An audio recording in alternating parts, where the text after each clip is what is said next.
Welcome to the Coaching Edge podcast with your co-hosts, Dr. Steve Jeffs and Erwin de Grave. Each episode, we bring you expert guests and transformative coaching insights. Let's dive in. Hello, everybody. Welcome to a new episode of the Coaching Edge podcast with your co-host, Dr. Steve Jeffs and myself, Erwin de Grave. And today we have the pleasure to talk to Margaret Andrews. Hello, Margaret. How are you doing? Very well. Thank you for having me. And welcome, Steve, of course, for being here. Thank you. So, Margaret, we could try to introduce yourself, but you know yourself much better than we do. So, who's Margaret? What does she do nowadays? Yeah, great. So I'm Margaret Andrews, and I just wrote a book called Manage Yourself to Lead Others. It is based on a class that I've been teaching at Harvard for almost 20 years, which is called Managing Yourself to Lead Others. I also teach other things at Harvard, including creativity and innovation, emotional intelligence, and a few other things. So I'm delighted to be here. I'm here from snowy Boston right now. Oh. And how do you got yourself in Harvard and your professional career? What made you to go to do what you're doing and writing the book? Oh gosh, yes. So that's a long answer. So I'll try to shorten it.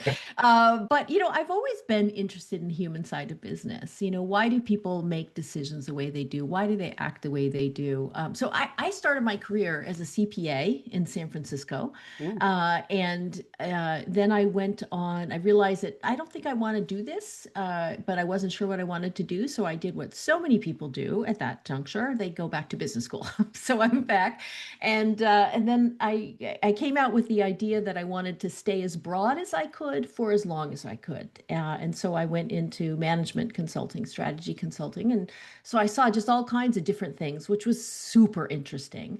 And I found that I was gravitating towards two different types of work. One was around marketing, and the other was around management development. And so ultimately, long story short, I ended up doing management consulting for a long time, in and out of that, but then got into management development and started a class almost 20 years ago at Harvard. And, if you've ever seen the movie Alien, there's a very famous scene in there where the alien just burst forth from this person's chest. And I felt like that was the class that had to burst forth from me.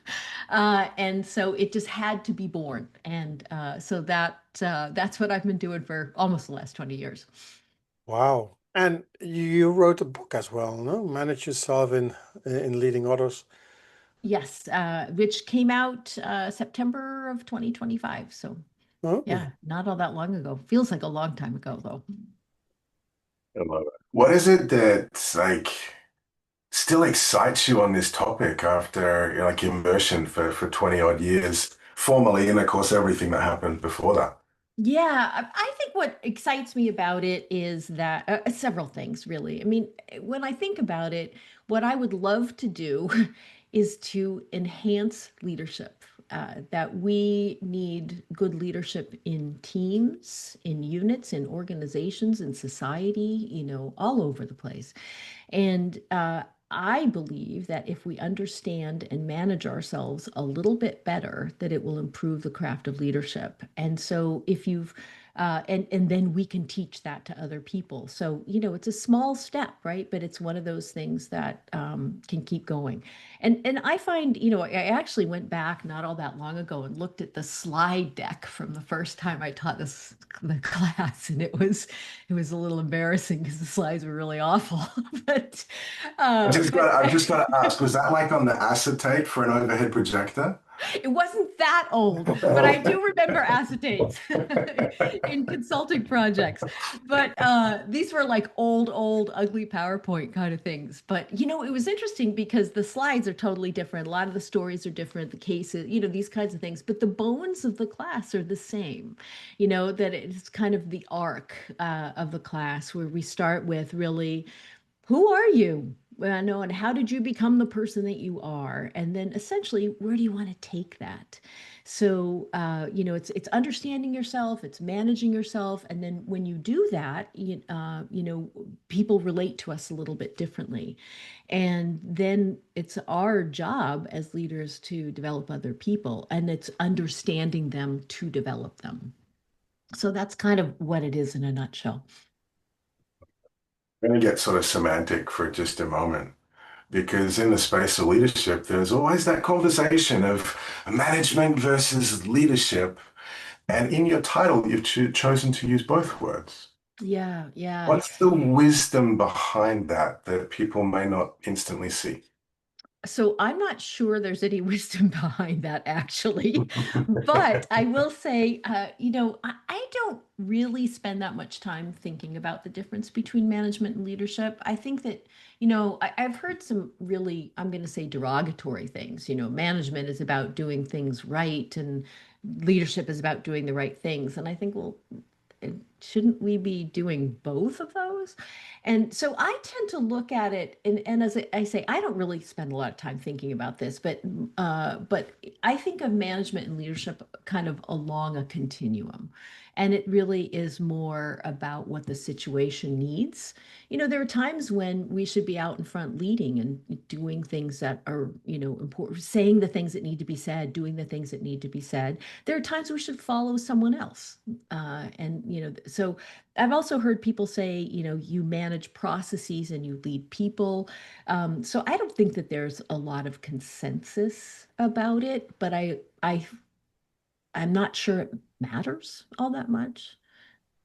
It's interesting that there's no consensus about those two important words that everybody's talking about management or to manage and to lead and leadership. And I love what you just said is that combination of if you look at a person that is in a position, a top position, they should lead, they should manage, and they should guide. And I think I think it should not be, hey, you're a leader or you're a manager. I think it's inherent in a person to have at least those two inherent, because one cannot live without the other one, because you could be a great leader, but if you're bad managing, then you're not fully complete. And if you're a great manager and not a great leader, you're laughing, Steve. I don't know why, you'll tell me why. But that is what I see. Yeah, Steve, what do you think? I think, firstly, that we're not going to resolve anything in the time that we have today. So, just to put that out there, if people are sitting on the edge of the seats going, finally, my question's answered, we're going to raise more questions, then you've got already. So, look out for that. I think there's a couple of things that stand out for me, and I want to ponder this because I think there's wisdom in the exploration of questions like this. Often I see management as sort of task oriented. Like you said, it's about a process, it's about a task. Which we know that if you are managing a task inside an organization today, you can't just manage the task. You have to manage the task and the people and the people and the task and how they interact. And there's this whole emergent complexity that starts to emerge. Um, what I'm chewing on when I look at the title is there's an active role of manage, like to manage is active, to be involved and to follow up. And so when I overlay that on myself, I need to keep noticing myself. I need to notice when it's working. I need to notice when I'm triggered or frustrated, when I'm tired. And I need to be able to both, well, proactively, but also actively manage myself moment to moment. That's an ongoing role that I see for myself when I look at the title. Leadership feels a little bit more distant, not disconnected, but a little more distant in terms of inspiration, direction, empowerment. So people can go off and do their things knowing that it's all part of what we're doing. And so, at least in my worldview in this moment, they're two different roles, both related, but different. That's what comes to me. Mm-hmm, mm-hmm. I think that's a fair point. And the way I think of it, in terms of the class that I teach and in the book is that, I have all kinds, I use lots of questions, which I know coaches do too. But, I start off by asking people, who are you as a leader right now? What words and phrases would you use to describe yourself? The good ones, the ones you're super proud about, and the ones, well, maybe you're not so proud about. And it's words you would use words you think other people use, etc. So who are you now? And then what do you want to be? What words and phrases do you want people to use about you? And then, of course, that third step is, okay, now what do you got to do to move from here to here, right? To close that gap. And that is, I think, is a lot about understanding yourself. But then, Steve, to your point, is managing yourself towards that. And then I use these 6 questions behind that, who you are as a leader. I think of it as in terms of who and what ideas have shaped you, what situations and events have, impacted your life. What is your definition of success, meaning your definition, not your parents' definition, not society's definition, right? But yours, which gets to a larger question around values. What are your core values? And I have a couple of, ways in to help people, because that's a really hard question. We're not asked about our values very often. And I think most of us struggle to kind of say, oh, this is what it is. Or these are the things I value. Then also, one of the questions is around emotions. To what extent do you understand and feel your emotions? And I often tell people, if your answer is, gosh, I'm not sure, I think we know the answer. And then the last question is around feedback. What feedback have you received over your life, personally and professionally? And what is interesting is all of these questions kind of point to each other. So that first question of who and whose thinking has impacted you over your life is huge, right? Of course it's parents and siblings and community and coaches, team sports, right? Teachers, all that kind of thing, as well as different ideas. So it's a huge question, which takes actually a long time to answer, but it helps you answer all the other questions. And that one around feedback oftentimes points back to emotions, right? That a lot of times when we're not aware of our own emotions or managing them well, that we come off in a way that we're not intending to. And that's oftentimes what feedback is about. Really good point. I find that last point is often super inspiring, super insightful, and very empowering when leaders kind of get that. I see people going, well, wait, I'm at my best, I'm at my worst, but I'm still authentic. Who am I in this space? And when we can move a development conversation away from identity into expressed behavior, well, actually, what changes the expression? Well, tired, frustration, stressed, angry. Oh, all of those emotion things that I've been avoiding. I love the question, not just to understand the emotions, which is where a lot of us go. I can understand and know the definition, but feel? Well, what does that even mean? There's a lot of plays. And I think that's just, yeah, it does. It changes things. It does. It changes things. And I think, a lot of times people don't want to feel their emotions, right? But, that there's an old kids rhyme. I don't know if you know this, about going on a bear hunt and, you keep running into all these obstacles. And in the rhyme, they say, well, you can't go over it. You can't go under it. You got to go through it. And I always think of that with emotions, right? You can't suppress them. You don't want them to, overtake you, but you have to kind of go through them, which means feeling it, acknowledging it. And it really truly accepting it, even though you don't like it. I don't like feeling angry, but sometimes I do. And so the more I try to fight that feeling, the more it stays. Whereas if I admit to myself, I'm angry, it's just loosens the grip on it. How far are people, if you look at it, certainly with your 20 years in Harvard, looking at this, about emotions, there are a certain group of people that do feel their emotions, but they do not want to talk about it. Mm-hmm. And it's like, yes, I know what you mean, and I know what I feel, but I do not want to communicate about it with someone that I maybe not fully trust or go. So how do you, hey, because you see people that they put sometimes two faces in the sense of, hey, that's me, but to the outside world, I Yeah. show me something else. So how do you work with that so that with that emotion that people have those emotions but do not want to show it, do not want to talk about it, and how can you help them to make the change? Yeah, so I think each person is so individual and that Mm. you have to respect the way people do things. Because some people are very emotional. Well, actually, let me say a lot of times people will say, well, I'm just not emotional. And I say, oh, you probably mean you just don't show emotion, right? But we're all emotional beings. We all come fully equipped with emotions. And I love, And sorry to interrupt, but I often love yeah. how emotional they are as they tell us that they're not emotional. No, that's absolutely right, Steve. I totally agree. And they're shouting that at you. I'm not emotional. I'm thinking, oh, okay. So I think that we all come with emotions, but some of us are more comfortable than others. And we grow up in families where it's okay to yell or not okay to yell. It's okay to cry. It's not okay to cry. And communities and things like that. So everybody, that's why I think it's so interesting to look at how we were all raised and what messages we took in from parents, and whether it's church or sports or all of these kinds of things.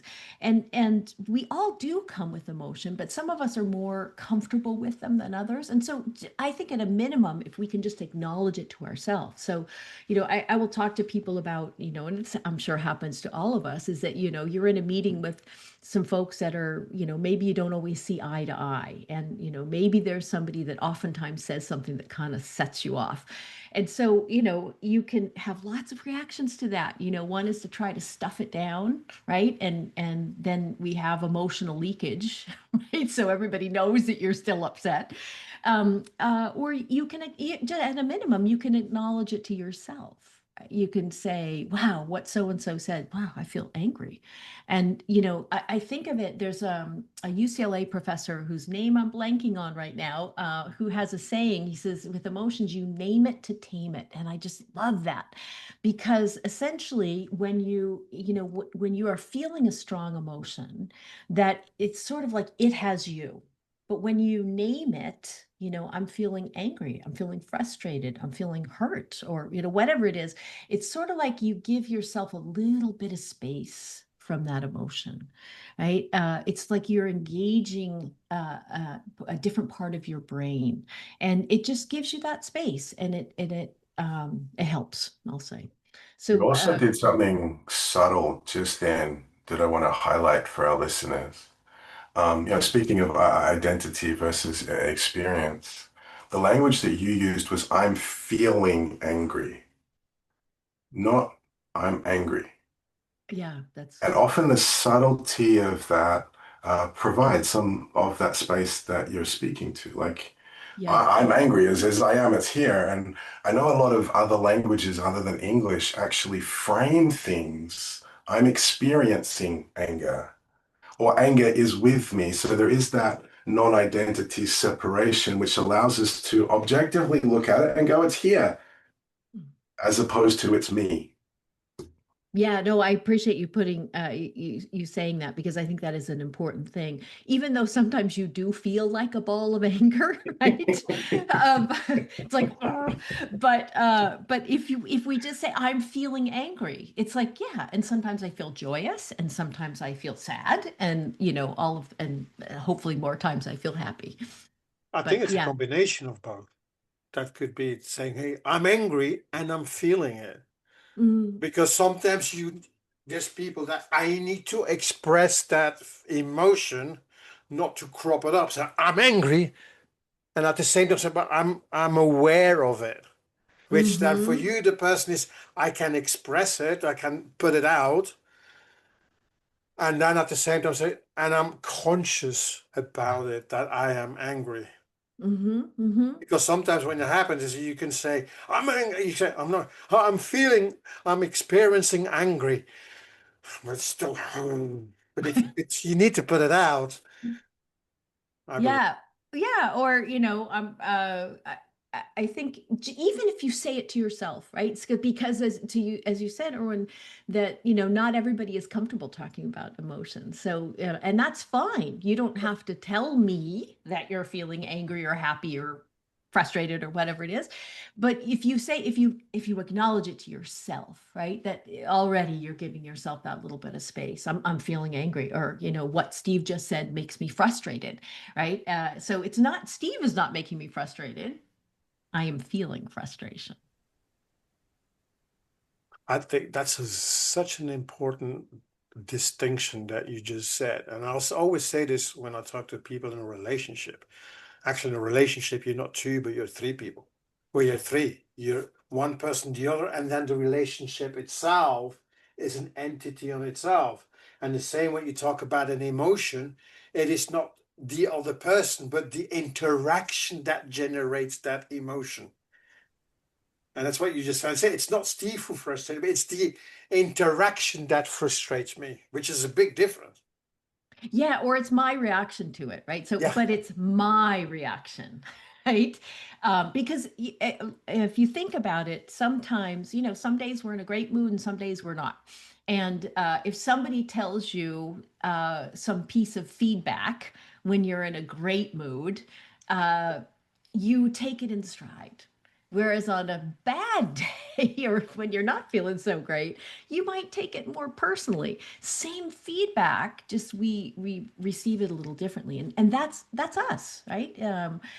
So I'm sure you guys talk about this all the time, but we can't control what other people do or say. We can only control our reaction, our own response to it, which of course I know is easier said than done.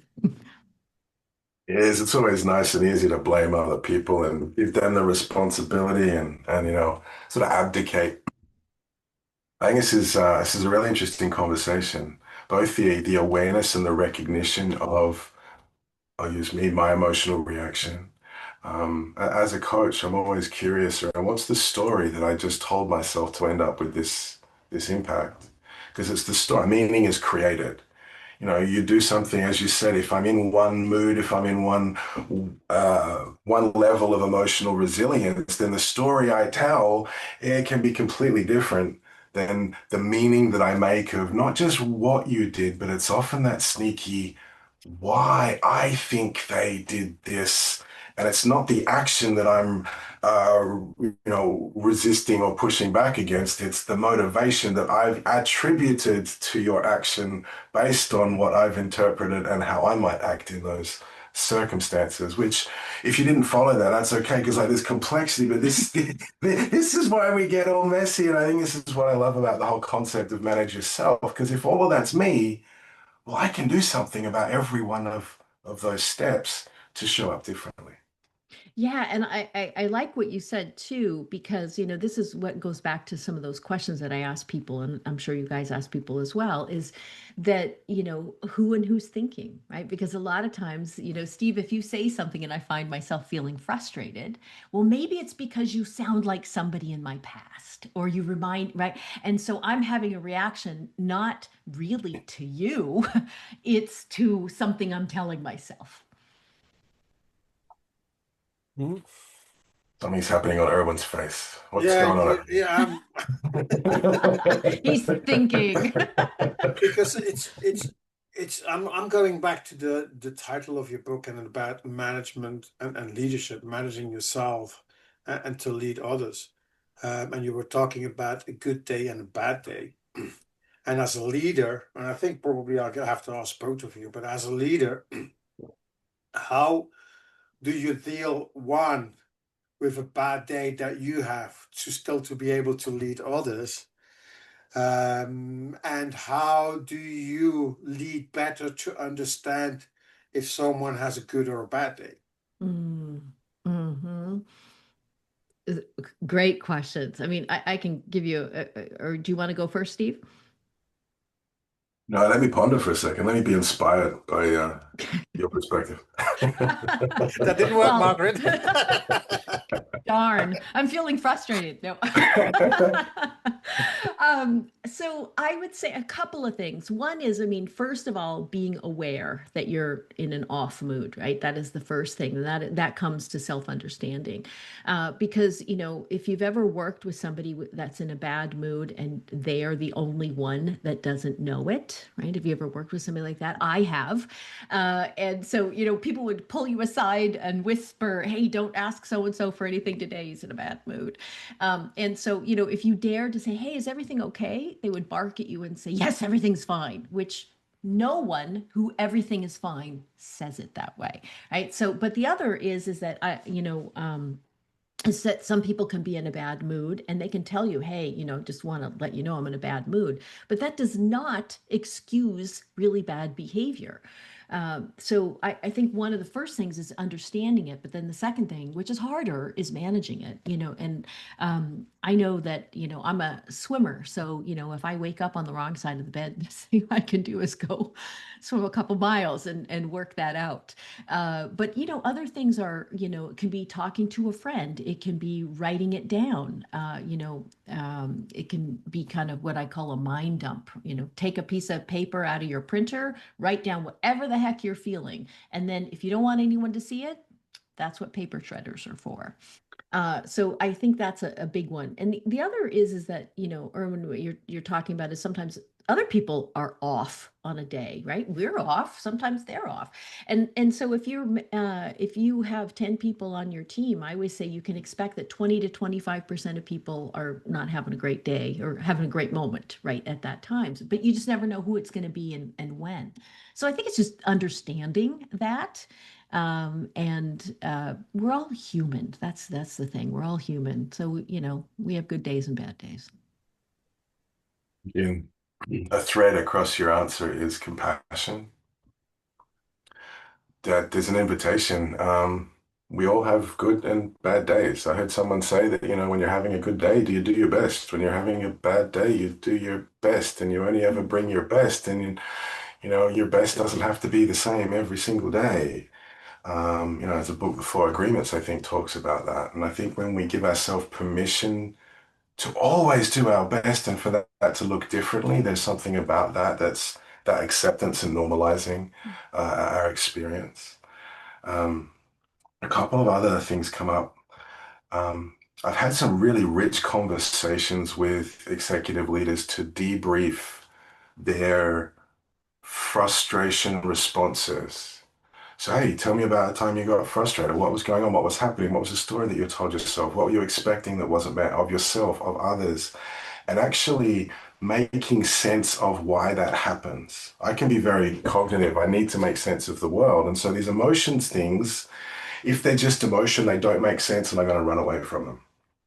But as soon as I can see that they're value, they're important, they're part of what's going on, and actually through this lens of interpretation, no wonder I'm frustrated. That makes perfect sense. And I find strength is a great language for that. And I could picture this one leader that he gave me this story. He said, look, my boss was super frustrating and actually now doesn't frustrate at me at all. Until this one time, this thing happened.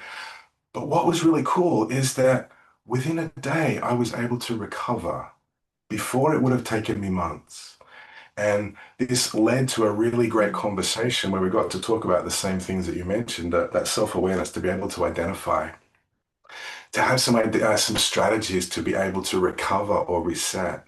Mm-hmm. And then the next thing that I'll often point people to is, wow, now that we have this knowledge, what can we do to prevent this in the future or to be more prepared for when this thing happens in the future?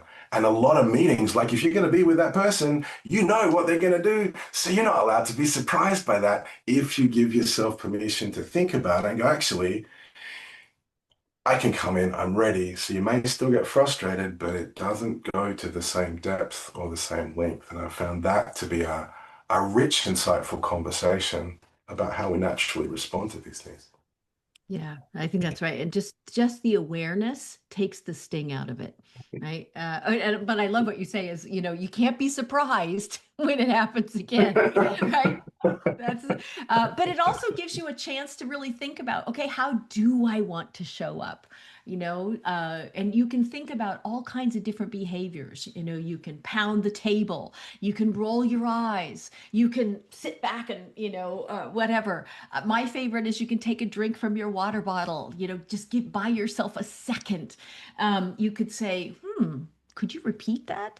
Or, right, there's a million things that you could do. And so if you think about that, the next time you're in that situation, maybe one of those is more appropriate in this moment.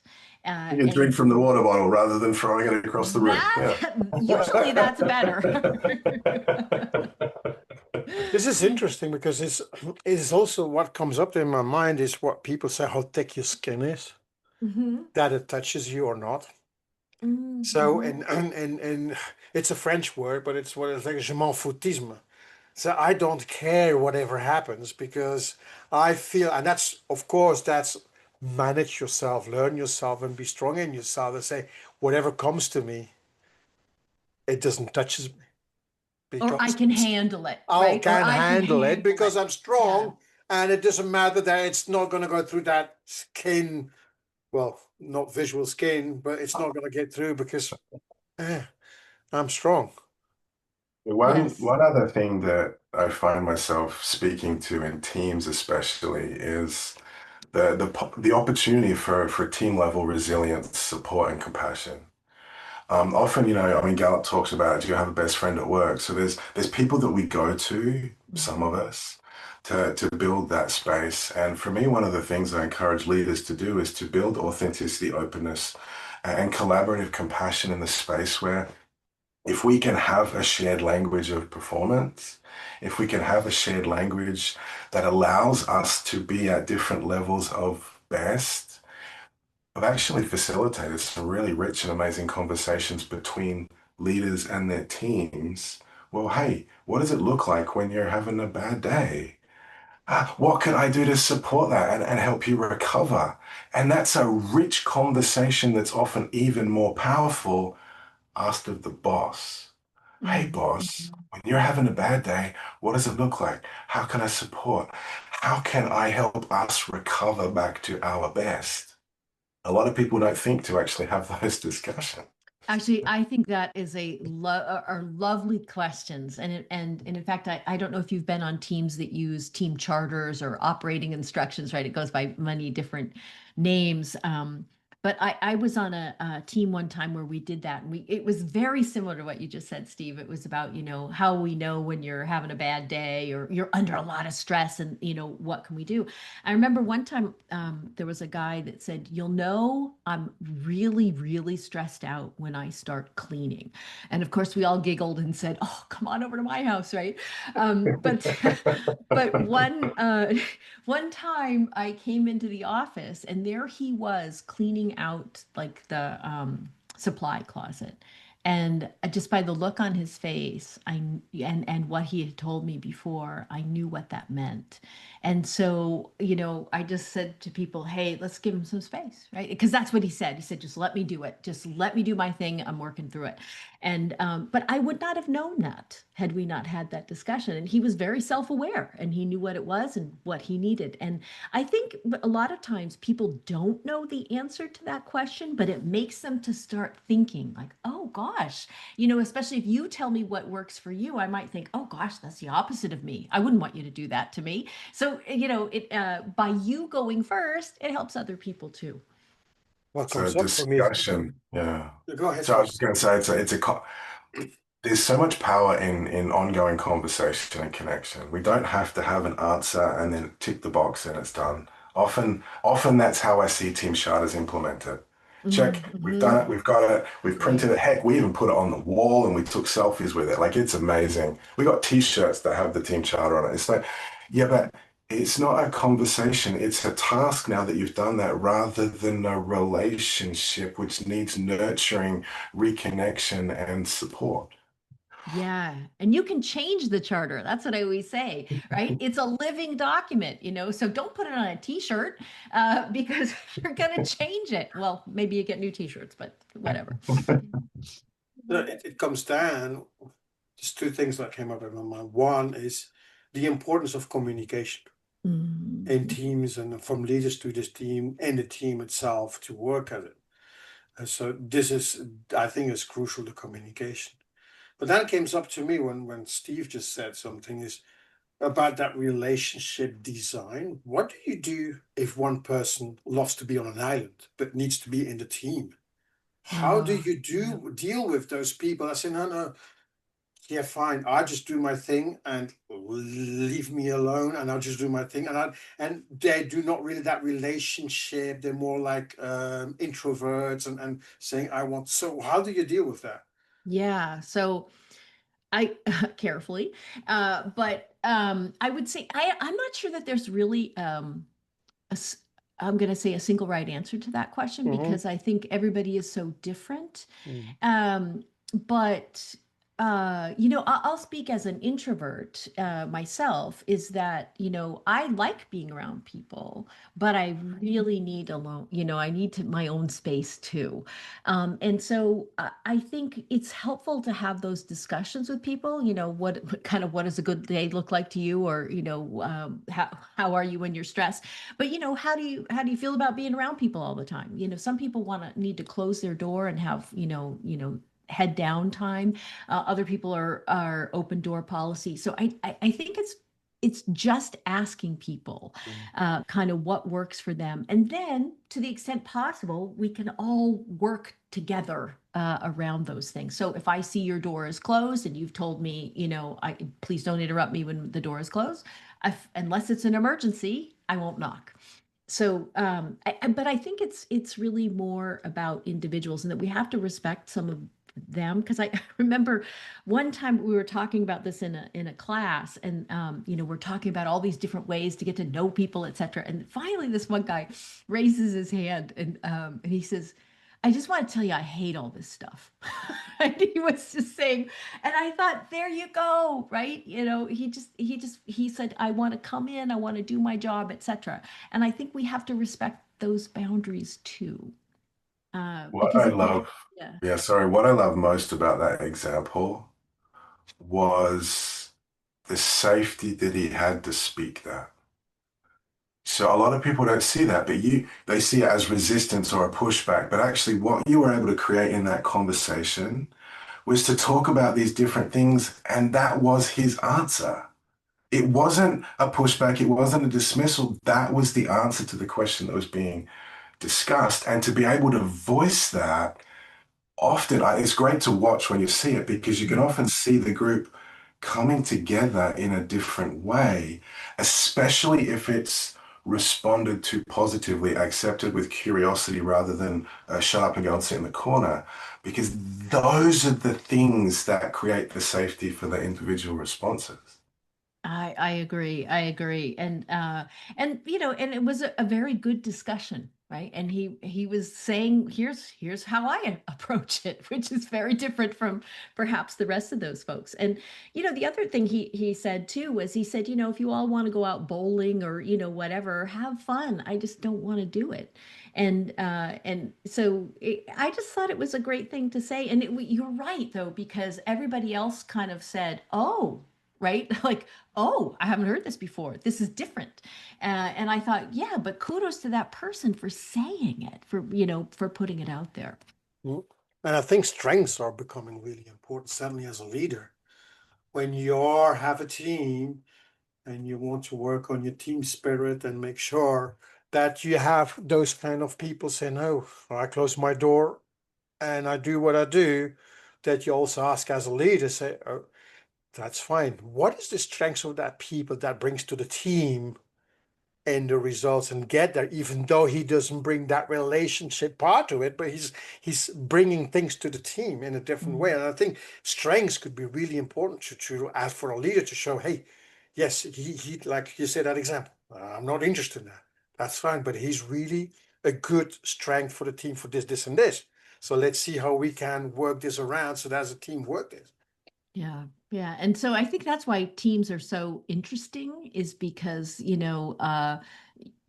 take, if you have five people on a team, and one person leaves the team and we add a new person, it's actually more helpful to think of it as recreating a team because, right, that person that's leaving had their own way of doing things and they had relationships and impact on everybody else on the team. So when you take that person out, you didn't just take one person out, you took out all these different relationships and ways of doing things. So a lot of times I think that when, you're reconstituting the team, it's basically like starting over again. So you can have all of those kind of team orientation conversations again and just say, what did we like about what we've been doing together? And what would we change? Because then it allows people to say, hey, I don't really like it when we do X. And maybe everybody else, which I've seen happen, goes, yeah, I don't like it either. And then the question is, well, then why are we doing it? Let's stop doing it. Absolutely. So I'm noticing time, and I'm excited, intrigued by this conversation where it's moving towards. One of the questions we love to ask, so we've kind of been reflecting on what you're seeing, some of the past, but as you look forward in your field, like what are you seeing is starting to emerge? Mm-hmm. Oh gosh, so many things. But I would say that there is more, or I'm going to say an increasing understanding of, I want to say not being distracted as much. That, if you think about it, or I'll speak for myself, that, when I'm feeling stressed and distracted, if I pick up my phone and scroll through things, I don't make it better. I often make it worse. So I think we need more thought time. We need, I'll say my dad grew up on a farm, and he said boredom was the best thing that ever happened to me. He said because I had time to think and imagine. And I think nowadays we don't have that time. We're listening to podcasts when we run, or we're on our phones when we're in the grocery store line, right? We're not thinking, we're not imagining. And I think it's hurting all of us. It's hurting our relationships, it's hurting our brains. I don't think we're optimal when we do that. So I think there's an increasing understanding of this. Mhm. Everyone's thinking again. I can see it. He's not on his phone, so yeah. No. It is the time of thinking. But then I retroact this, for example, for people like me that I can think from morning until evening. Sometimes to scroll is to say, oh, I don't have to think for a minute, and that creativity, I can pause it. So it helps also the other side sometimes. Yeah. Yeah. I think there's Yeah, different ways we all yeah. deal with it. That's a really good point. And actually, in a few conversations in a few of these podcasts, we've been speaking about sort of generative discussion as a place to slow down and be present. Mm. I see that. If I was to watch this podcast, I'd probably watch it in double speed while I'm doing something else. Mm. And I'm hearing about more and more content being created exactly for that purpose, to be watched in double speed while people are multitasking. And yet to be involved in the conversation, like I don't need any of that other stuff. There's a fullness of the presence and a richness of the moment. And I'm seeing opportunities for that as well to have, not hopefully not the boredom in the conversation, but space and presence and elements of stillness. Yeah, well, there was some study that came out, I think it was in 2025, and I'm going to get it all wrong, but the upshot of it was that people would rather get an electric shock than spend, I can't remember what it was, 10 minutes like on their own, just no phone, no distractions, etc. And I thought, oh, that's kind of scary, right? That we're just so unused to being alone with our thoughts that Mm. it's scary for a lot of people. So Yeah. So, Margaret, this is an interesting discussion. So, if people want to find more about you, your book, where can they find you? Oh gosh. So you can find me on LinkedIn. I'm Margaret C. Andrews. You can find me on my website, which is margaretandrews.com. So the LinkedIn is kind of probably the only social media I hang out on at all. And the best way to, contact me is either that or through my website. And you can get the book on Amazon or bookstore or, any of those. Excellent. Well, thank you very much, Margaret, for this interesting and rich conversation. And everybody else, thank you for listening in. And until the next episode, take care. Bye. Thanks for tuning in to The Coaching Edge. Until next time, keep coaching and keep growing.